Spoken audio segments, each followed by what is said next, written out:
Hello, everyone, and welcome back to some medical news. And hopefully, this is some, we'll say, interesting to perhaps good news about the virus that shall not be named and what might be going on. So, I've been seeing a lot of flack. People are really pointing at Sweden, going, ha, ha, ha. One of my questions that I've been asking about flattening the curve is, was the area under the curve going to be the same as if we spiked? And medical professionals, some doctors and other people that I know, have said, yeah, they were fully expecting the 2 million deaths or whatever the was forecasted for the U.S. Where most people think flattening the curve means it goes away. It doesn't go away. The only way this goes away is with herd immunity, which means everybody gets exposed. Now, whether that's a vaccine or whether it's actual exposure, that's how it goes away. Okay. And all this hiding our head in the sand actually, it doesn't make things better. It actually makes them worse in many ways. So here's a very interesting, this is national review. I got two things I want to try and cover quickly today. This is, one of them is a rather long article. This one, I think this one's kind of long, but, so let's try and hit the highlights. And this is about, well, the way Sweden is going about this. And, if the COVID pandemic trails off in a few weeks, months before the alarmists claim it will, they will probably pivot immediately and pat themselves on the back for the brilliant social distancing controls that imposed on the world. They will claim that and they've already started this. And they're already starting to claim this. This is, when was this published? This is 6th of April. So this is almost a week. Well, it's a week old. And lots of people are rushing to discredit Sweden's approach. Unfortunately, they may be wrong, and Sweden, which has done almost no mandated social distancing, will probably prove them wrong. Yeah, and that's what I've been hearing people kind of complaining. It's like, why don't you let them run their course? Again, though, they're looking for the herd immunity, and that's important. Anyway, lots of people are rushing to discredit Sweden's approach, which relies on calibrated precautions and isolating only the most vulnerable than on imposing a full lockdown. And this is now, a month ago, I had several people that said, hey, okay, smart aleck, how would you handle this? And I'm like, isolate the ill. It's spheres of control. So you isolate the ill, then you have a sphere around them, the people helping them. And then as you get in the strictest controls for where these things cross. That's how we've done all the other pandemics in the past. And, Spanish flu, we didn't understand a lot about the disease. And then as soon as we understood, we want to get people out in the sunshine, increase vitamin D3. That's what we were doing. And I understand the overwhelming of hospitals, but we've also had multiple, and I've covered a few on this channel, multiple treatments that work. And around the world, doctors are trying different things. And the malaria drug works very similarly the way it treats malaria. And it lets the hemoglobin keep the iron. And this has also led to some to look and see if actually ventilators are the right thing. And it turns out they may not be. That's still contention in that regard. But that's the problem. A government in the U.S. has been getting in the way of people getting these treatments and getting over the disease. And now as they got blood tests. I understand we didn't have the right tests. I get it. China held a lot of information. But now as we're testing more and more and more of the population, especially the blood test, and we're looking for the antigens, we're finding that it's a much wider spread than thought, which is what I was saying back in February.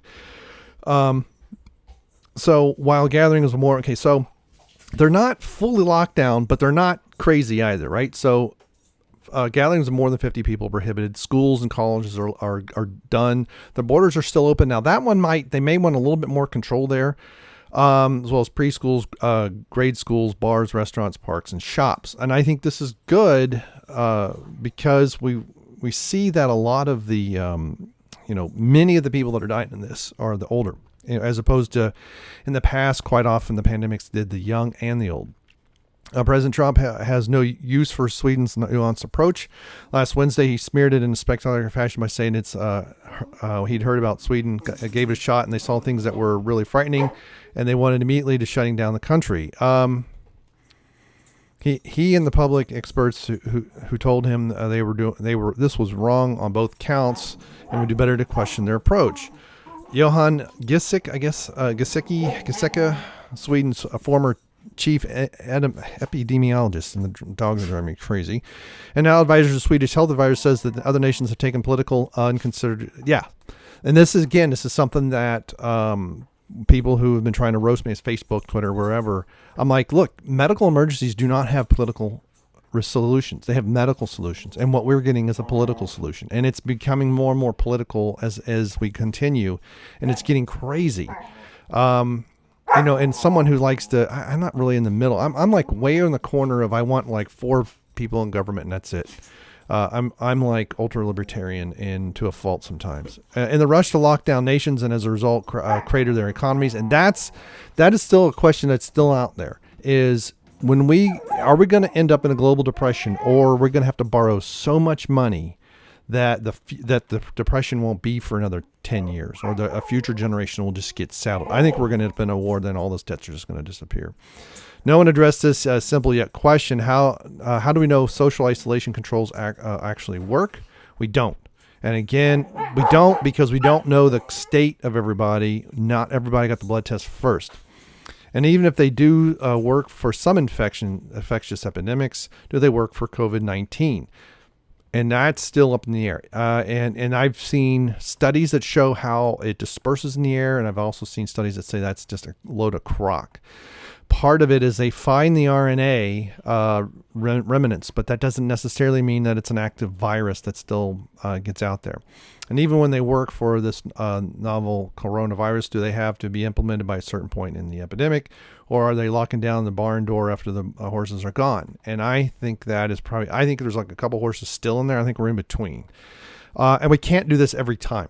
That's the thing, is the economies are too tied together. We cannot do this every time. In theory, less physical interaction might slow the rate of new infections, but without a good understanding of how long COVID-19 viral particles survive in the air, which we don't, in water and on contact surfaces, even that is speculative. And that, again, there's been some experiments and it's gone back and forth. I mean, I basically seen, oh my God, we're all screwed, to the masks are useless. And for the most part, I think the masks are useless. They're just something to let people pretend that they're covered, and it's pretty much useless.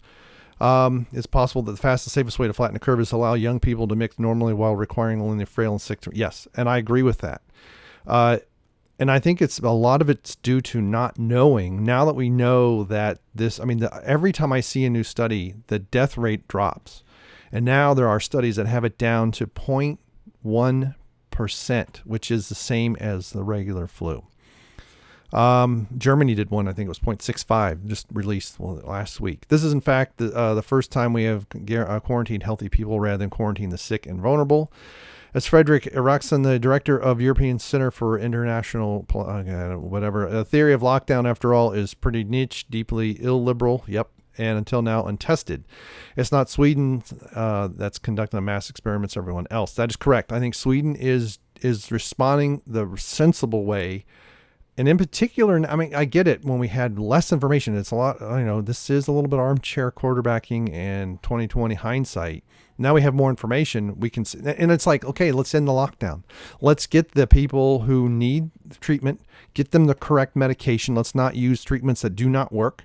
Let's, maybe do some field studies, some clinical studies. I mean, I've found lab results for 6 different ideas, 2 of which have been tried in clinical studies now. The other 4, not so much. But you get like 98%, 99% success rate. Not everybody, it's not 100%. Not everybody's going to respond. I get it.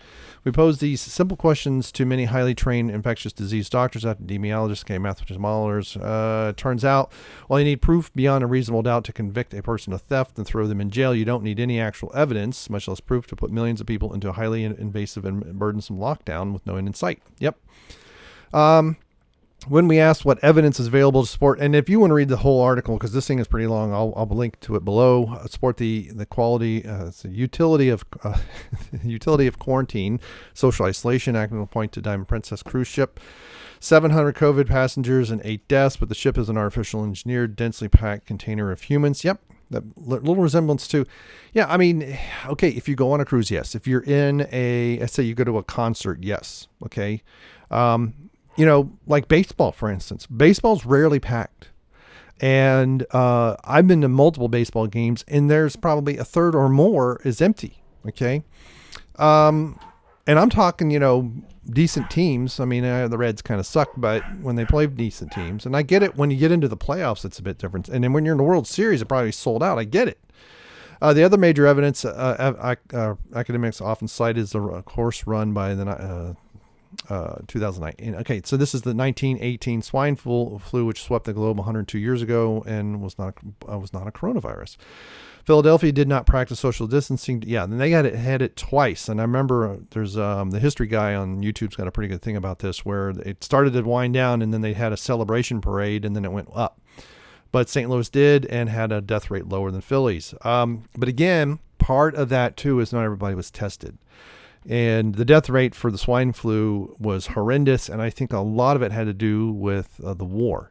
But how is that relevant today? Okay, apart from the post hoc ergo prompter hoc nature the ergo propter. Anyway, a key difference was the GIs returning from World War One. Yep, you're carrying the swine, and many of them had been exposed to mustard gas. They had various, trench foot. There, I mean, I know those aren't necessarily related, but they had other diseases and other things that they were combating, other conditions. They had to land on East Coast ports such as Philly. Is therefore not surprising that the sick GIs rested and convalesced while spreading the virus on the East Coast. And I think what we're seeing is the opposite of this in San Francisco right now, as well as Seattle and a few other places where they have a high Chinese population. They didn't lock down in November and December when this disease was really out there, in January and part of February. And now as they're testing more and more people, they're realizing, holy cow, more people than we thought had this. A few people died that we didn't know what they had. And that's why the death rates are lower. And then New York, where they're just trying to lock down everything, they're not exposing enough people, and they're having problems. But even in New York, they're shutting down the field hospitals. They're not as overwhelmed as they thought they'd be. And I think that also, there's some serious study that needs to be done there to understand why is it that so many people can get this and they don't even know they have it and they get rid of it. Why? Is there a genetic component? It can't all just be young and healthy, because there are older people that have gotten it. Some people have even recovered that had heart conditions, that had respiratory issues, yet they still got over it without the hydrochloroquine. Okay, now you add that makes it even tougher, easy. I shouldn't say easier to beat. It makes it more likely you're going to beat it. And so I know in China, there's a lot of the men in their 40s, they've been chain smoking a long time, and that's a good part of it. And that may be, and in States, a lot of it, people were worried about obesity as well, being a precondition that could get people killed. Great. Let's have those genetic studies done. Let's look at those components and understand and figure out, because the coronavirus is, now that we've had this crossover from the bats and everything, they're going to just continue to get worse. Okay. So we really need to understand how it is that certain parts of the population can be affected and some aren't, and really understand who is the ones that we need to isolate. But the social isolation advocates frankly grasp at straws to support shutting down the world. Absolutely. And I've been saying this since February. And let me tell you, I've had people publicly ream me on Facebook and on Twitter, especially on Facebook. And these are people I know, people that I will interact with.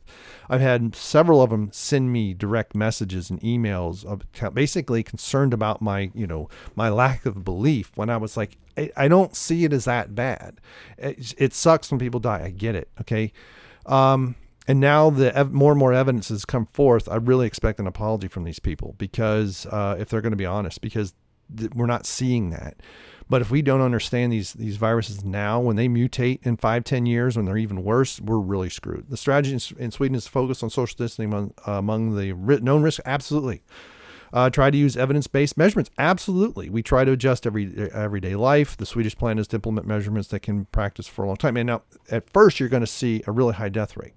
But as more and more people are exposed quickly, now my understanding too is Sweden also didn't. We have a lot of people in U.S. hospitals who don't belong in hospitals, okay? And we have people flooding in emergency rooms for the dumbest things. And that, you already had a fairly high capacity system at a high capacity. It's not like Canada, where they're shutting down hospitals to cut costs in their social medicine program. And, you get one doctor for, I forget how many thousands, and every time there's a new doctor, they get swamped with new patients. They can't take everybody. You can't keep going for months. It's impossible. Absolutely. You can't kill all of our services, and unemployed people are great. Yeah. And my understanding is the United States is reaching to be 20 million unemployed already. And a social isolation wasn't Sweden or a Nordic country of 10 million being seen. Okay. The really good news is that Sweden's ICU census, which is updated every 30 minutes nationwide, admissions to every ICU in the country are flat and declining. Okay, so this is what people have been complaining about, yet it's going down. So I think they're wrong. Is developing herd immunity? Absolutely. This is what I've been talking about, refusing to panic. Compare that to the situation in Switzerland where similar small K was practicing strict reports. Yeah, and the problem is most likely, and you still get it, higher rate of coronavirus ICU admissions. On Friday, one of us spoke with Ulf Pearson in his office at Swedish Institute for Health. He said that everyone who seems as calm and steady behaving that with more caution than normal following. Okay. So Pearson estimates that the Swedish economy will drop another 4%. Yeah, that's true. And so let's take a pause and then we'll get to the other one. And